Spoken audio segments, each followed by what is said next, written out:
रायगड़ा रामकृष्ण नगर सरस्वती शिशु विद्या मंदिर आध्यात्मिक कक्षरे उपांत साहित्यर अस्मिता को नहीं एक आलोचना चक्र सह देशात्मबोधक एवं आध्यात्मिक कविता पाठ कार्यक्रम अनुष्ठित हो जाइछि।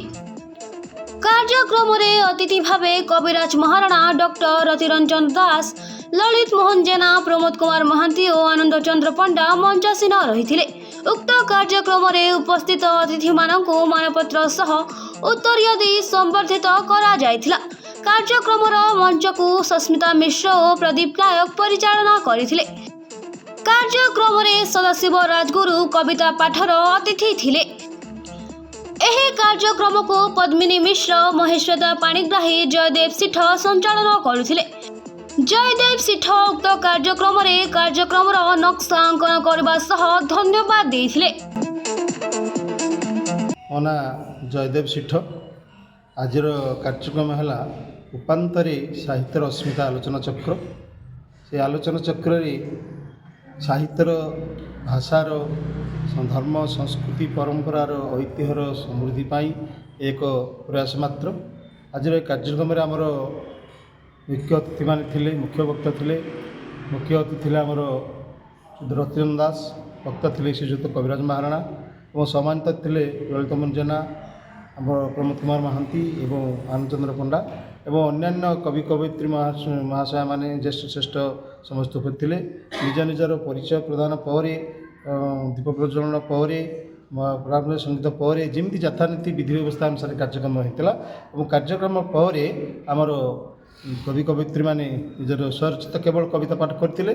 कविता थिला आध्यात्मिकवाद एवं देशात्मवाद सन्निवेशित ना कहबे एवं आज कार्यक्रम उपरे किछु उपस्थापना करिवे। मो ना श्रीमती पद्मिनी मिश्र, मोर साधना होची शिक्षकता। आज आमर आलोचना होची उपांतरे साहित्यर अस्मिता। आम होची उपांत अंचल ए रायगड़ा अंचल। यही उपांत अंचल रे आमे आम साहित्य को केमिति बंचई रखि परिबा ता पई आमे माने जो लेखक लेखिका वरिष्ठ लेखक लेखिका कवि कवयित्री माने रहिछंती ताको आमे केमिति बंचई रखिबा ता पई आमे किछि साधना करिबा, किछि लोकन को सचेतन कराइबा।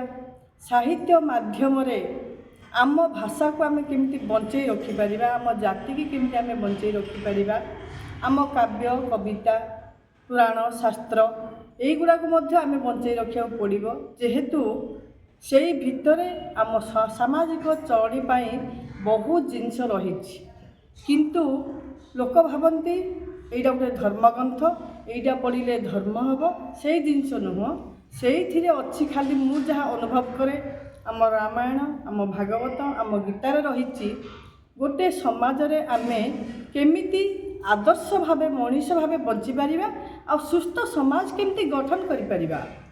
से सुस्थ समाज गठन दिगरे आम रामायण आम महाभारत आम भागवत आम गीता इति। रायगड़ा अक्षय कुमार पीडीसी रिपोर्ट कौशल प्रवाह।